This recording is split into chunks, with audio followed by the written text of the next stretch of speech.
So have you ever wondered how you can fly a warbird? We're going to talk about some possible paths to these historic cockpits on this episode of In the Hangar.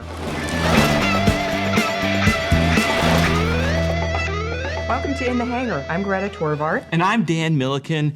And yes, I have wondered how in the world I could ever be behind the stick of a Corsair or a P-51 Mustang. And Robert Johnson, you're going to tell us how to do that. Thanks for coming on the show. I've wondered the same things, Dan. Yeah. Thanks for coming. My bucket list is a Corsair, as most people know. That's my favorite. But I know I'm not going to get that with your club. But let's, real quick, just take us through what are the common paths to get into the cockpit of these historic fighters? Well, the easiest path is just buy an airplane. I mean, Okay. go out and, So that's path number the one. channel's doing really well, Dan. Drop You can go and $8 million. spend a couple $1 million and buy a Corsair. I mean, that's the easiest path to get in. You could probably get one for sex. No, I I don't know. These So what days. is the going rate for a Corsair these days? I don't even know. Well, I do know, actually, because we've been doing a show with Ezel Aviation out Yeah, in they're Breckenridge. great. They are awesome. They're great guys, and they do nothing but warbirds. But the problem is that the warbird inventory has been diminishing. So now, 20 years ago, you could find one that's kind of in disrepair and rebuild it. Now they're finding buckets of parts and trying to build planes out Well, of the it. great part about Ezel and people like them is they're building new airframes up. So actually the inventory of high-end airplanes is getting bigger every year, which actually is pretty cool. Yeah, and better quality too, Yep. in some regards. Yep. Okay, so number one is to Buy a Corsair. Buy a Corsair. What's another route? Couple other routes. Another one is a CAF. A lot of people come up the warbird ranks. Confederate and Air CAF. Force. Commemorative, I think they call themselves. that's right, they these days. changed it. I'm sorry. A few years ago, they changed that PC there.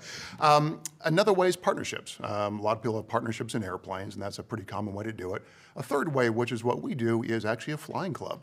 And I think we'll talk about it, but the Trojan Flyers, how I got into the warbird world, is a partnership. And it's been a great way for me to get in the whole warbird scene. Is that common? The going that route of joining a club, is that common? No. I think partnerships are fairly common. I'm not aware of any other equity clubs. So it's very common to have equity flying clubs, and they'll have 172s or sometimes Bonanzas and airplanes like that, where all the members own shares in the airplanes and fly them and share the expenses. It's not common in the warbird world, and I'm not aware of anybody else doing this.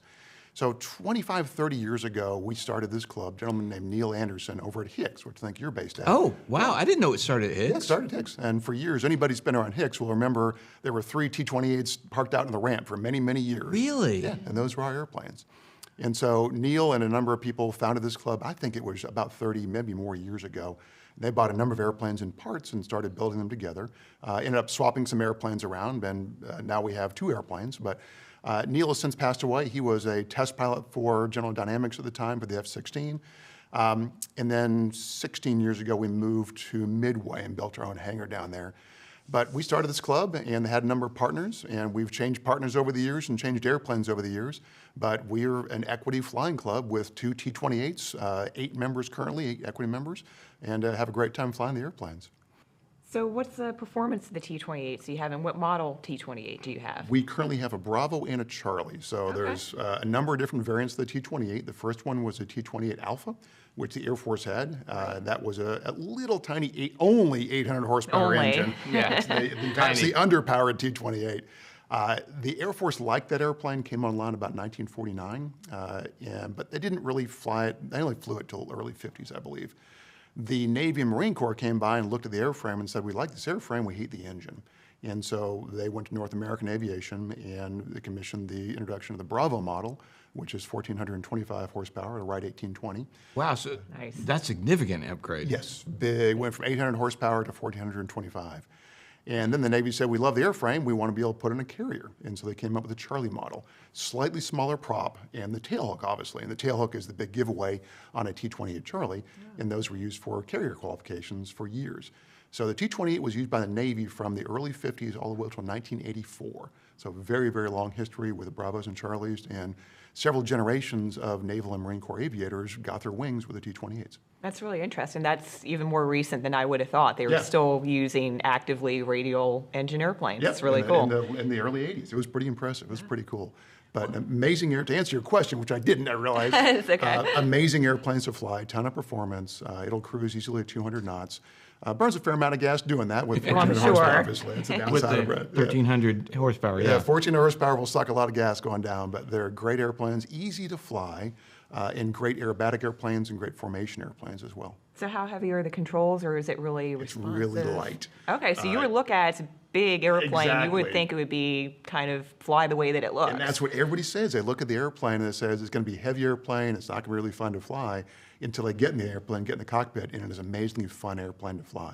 You can fly with 2 fingers. Wow. And it's very light, very, very responsive, with incredible performance as well. That's great. I've Never gotten to guessed. fly it. Oh, Dan yeah. has. Okay. Yeah, Dan had a big grin on his face. Ah. I did my best to get Dan sick, and he's got an iron Yeah. stomach. It was pretty impressive. One of these days, I want to do an aerobatic something with you or somebody with the quest of can you make me sick? Oh, we're I gonna can have to probably play- make myself sick before I can make you sick. I was impressed. have to play some wagers on that. All right, so T means trainer. It does. But around the world, the T-28 was actually used as a warbird, correct? Quite a bit.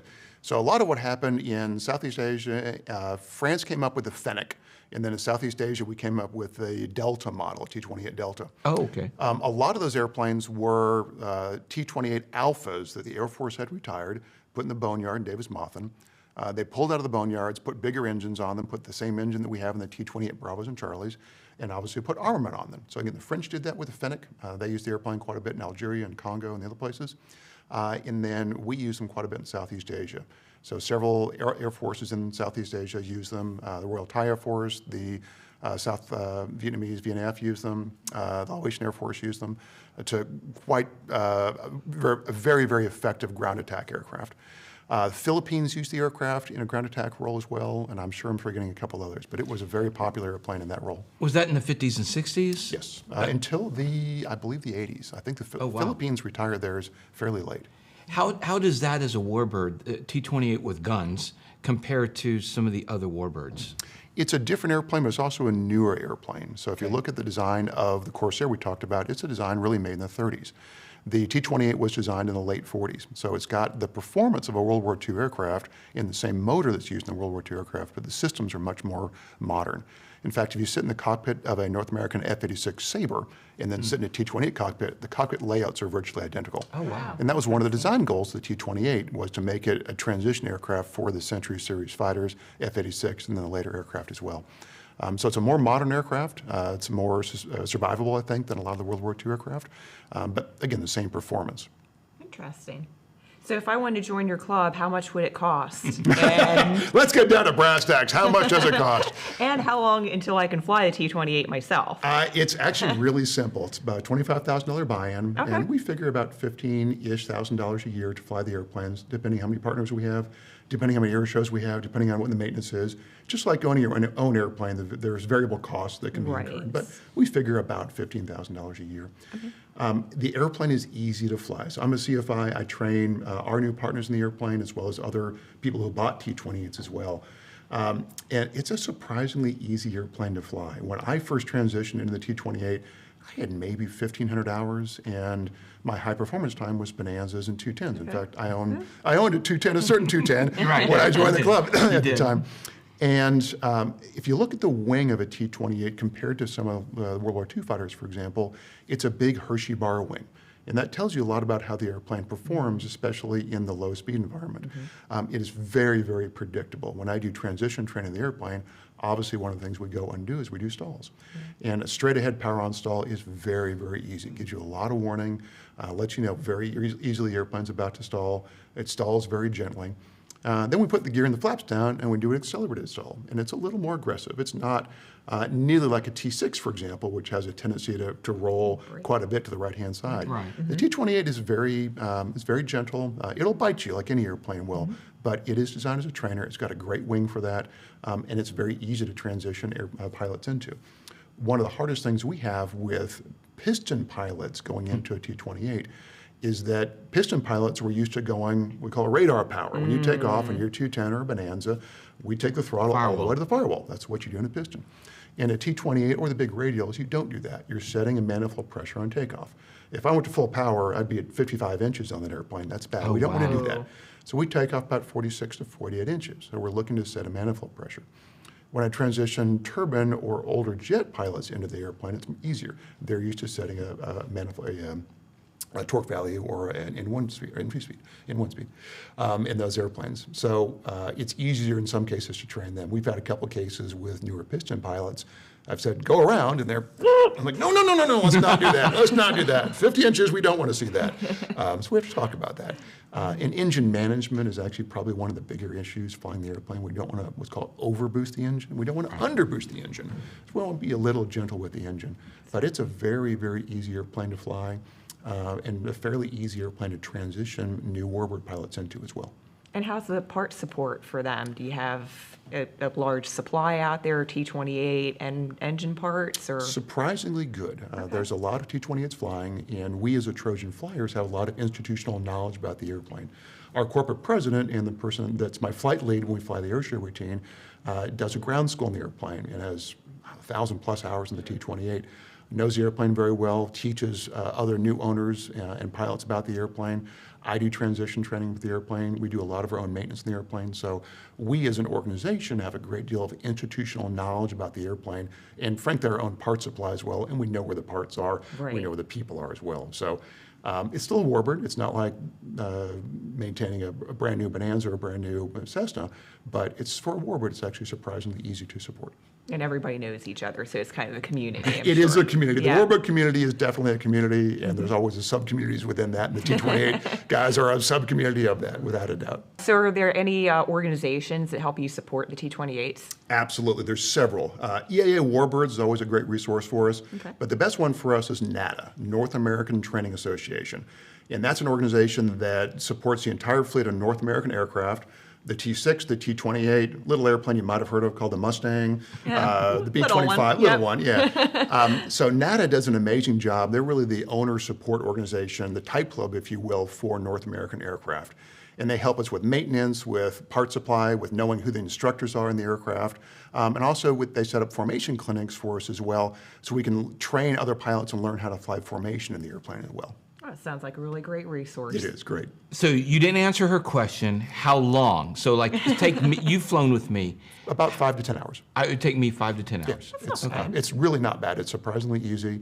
Obviously, it depends on somebody's background. If they're a 172 pilot with 200 hours, that's going to be a different discussion. And there are some certain regulatory issues. You have to have so many hours pilot command time and so many hours complex time as well before we can take you into T-28. Again, most pilots, about 5 to 10 hours is a normal transition time for the airplane. It does require an FAA check ride. So any airplane, really? it does. Okay. So any airplane that's an experimental aircraft that has more than 800 horsepower or a V&E more than 250 has to have a authorized experimental aircraft check ride. And we fill out an 8710. Ironically, we can't use IACRA. We have to use an old school 8710. Oh, that's funny. Paper 8710. Yeah. And we have to find a specialty DPE that can do an examination in the T-28. And there's, I believe, currently 10 right now in the U.S. that can do that. And you have to, so I will train somebody for that. I will sign off their 8710. They will, with their examiner, do a check ride. And it's a full-up check ride on the airplane. Wow. Did not realize that. Okay, you've mentioned a couple of times that here we have a flying club that has planes, just like many flying clubs across the country. But you occasionally will be gone doing an air show. I will. How many flying clubs do air shows? So tell me about none the that I'm aware of. We Yes. are, again, a little bit unique in that endeavor. So the Trojan Flyers for, again, at least 25 years, if not longer, have done an air show routine in the T-28s. Right now we do a 2-ship formation air show routine. I fly with a gentleman named Chip Lamb, who is a former F-4 and F-16 pilot. He's been flying the air shows for 20 years. I've been flying them now for, it's my 8th or 9th season flying the air shows. And the great part from the organization standpoint is it offsets the cost to run the airplanes. I won't say it pays them entirely, I wish it did, but it doesn't do that. But it certainly brings in enough revenue to offset the cost and make it cheaper for the rest of our members to do that. We've been very lucky. Again, I dropped into this role 8 or 9 years ago. I've had a great mentor in learning how to fly the air show routine. And again, it's a great benefit of being a member of a club as opposed to being a sole owner. in that we have air show infrastructure. We've been known in the industry for a long time. And we have, again, mentors that can get us into this world as well. It was definitely a shock when I first got into the air show world. I wasn't quite expecting it at the time. We had another gentleman who was flying the air show routine who had a medical issue and could no longer fly. So mid-season, I got dropped into the air show, had to come up very quickly, and I've absolutely loved it. And both Chip and I now have our surface level cards, which means we have no restrictions for altitude when we fly air shows. And we both are formation aerobatic pilots as well, which if you see our routine, we do formation groups and rolls and all kinds of fun stuff about 7 to 10 feet from each other in 70-year-old airplanes. So it's a lot of fun. That's great. You know, flying with you in the T-28 and while you practiced your air show routine, just for me as a spectator, it was a really cool moment seeing the Trojan Flyers at AirVenture. Yeah, that was pretty cool. Tell me about how that felt. Man, that was amazing. So I've been I still can't call it AirVenture, to Oshkosh for, 25 plus years.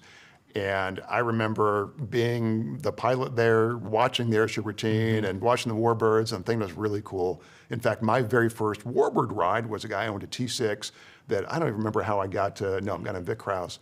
And he said, "Hey, you want to go off riding a T6? I'm like, "Sure." And that set the hook, I think, for warbirds. I didn't know what I'd be getting myself into many years later, but that definitely set the hook. And to go from airshow attendee at Oshkosh to airshow performer at Oshkosh, it was pretty cool. We've been able to fly Oshkosh the last 3 years and perform there. We're not performing there this year, but it was. I don't have words to describe it. It was really cool to go again from airshow attendee to airshow performer at the biggest stage in the planet for air shows. It was incredible. What's the future for Trojan Flyers? Are you going to add a course there? I would love to, yeah. I need a few more members to be able to do that. We've gone over the years from 3 airplanes to 2 airplanes. I think right now we'll keep 2 airplanes unless we have a lot of members that really want to join us and write the checks to help us grow. We might look at a 3rd aircraft. It kind of depends. Right now, we're really happy with our 2 airplanes, with our 8 members we have right now. We'd like to grow membership a little bit. And again, if we grow it enough and there's demand, we could certainly add either a 3rd T-28 or maybe other airplanes as well. That's certainly within the realm of possibility. If somebody wants to join the membership, where would they go? What would they do? Can reach out to Trojan Flyers. I'm sure at this point you put a lower third down here. Magic of post right here. Trojan Flyers at the PH. You can reach out to me directly. Dan, you've got my contact info, obviously. But certainly just reach out to us on the website, and we'd love to talk to you about T-28s. Awesome. Thanks, Robert, for coming on. Dan, thanks as always, my friend. Thanks Gretta, so much great for to coming meet out. you. Great to meet you as well. All right, thank you guys for watching. Don't forget our sponsors like Marshall Protective Services, MPSProtects.com, Flying Eyes at FlyingEyesOptics.com. Use our code, taking off all caps one word for 10% off, ClemensInsurance.net, ZVision, XEVision.com, the brightest landing taxi lights out there. Thanks so much for watching. We'll see you next time. In the hangar.